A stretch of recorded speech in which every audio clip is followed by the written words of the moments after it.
The numbers and some context as we discuss new efforts in Congress to pause or stop the flow of Syrian refugees into the United States. Since the civil war started, more than 4 million refugees from Syria here, but not that many of them, about 150,000, have actually been resettled around the world. Most are in camps in Jordan and in Syria, in Turkey, elsewhere in the region. Taking resettlement, Germany is first in the world, just short of 40,000. Canada second, a little over 36,000. The United States is eighth, 2,000, and France is 11th, where the attacks were 11th. Let's look at the United States now as the president tries to make his case. This is since 2011, a little over 2,000.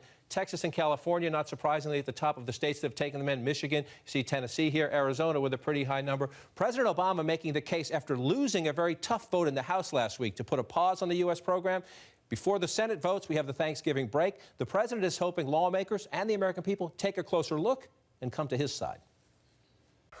My hope, though, is that now that we've got some time to catch our breath and take a look at this carefully, people understand that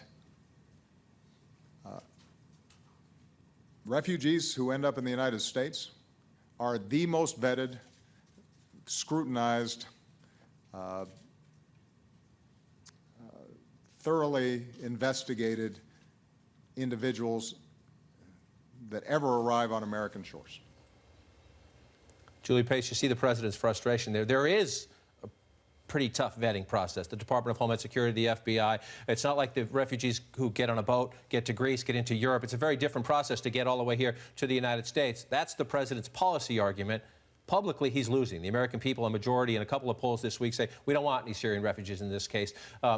In the House, if you look at the House vote, the president lost 47 Democrats, a veto-proof majority. How does he make his case before the Senate gets to this, where he only has to lose 6 or 7 Democrats in the Senate? We do have an election next year. We do have an election. The president seems a little lonely and isolated right now. He is.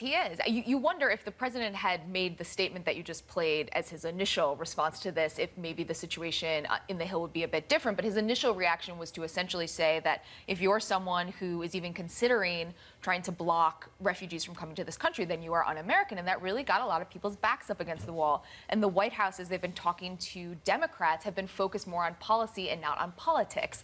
And this is something that has been a problem for this White House as they talk to Democrats for years. But right now, the White House, if they're going to try to get the Senate to either vote in a way that will allow him to still veto this or perhaps hold off on the legislation entirely, are going to have to work on the politics of this. They're going to have to give Democrats some cover because right now it is not looking like a bad vote to vote for something that would tighten restrictions. 54% of Americans say the United States should not take refugees from Syria. That was in the Washington Post poll released on Friday. And only 13% of Americans think that the U.S. could effectively and correctly screen out possible terrorists. That's the politics he's running The against. 13% number is huge because, again, that gets you the distrust of government. Right. The American people believe the government would screw up a free lunch. Right. Now, there's one potential policy fix to this that might allow the Senate to vote on this, send it back to the House and send it to the President, the visa waiver program. Keep an eye on that. Dianne Feinstein has a proposal out there that would make some tweaks because there's concerns about people who fly to Syria, then fly back to those countries that have a visa waiver with us. They might have to make some changes to that. That's actually seen as reasonable by a lot of Democrats in the Senate, probably eventually by the White House, who would swallow hard. The other thing to keep in mind, having the FBI director, the Homeland Security Secretary, sign off on every single refugee, that won't happen. That's impractical.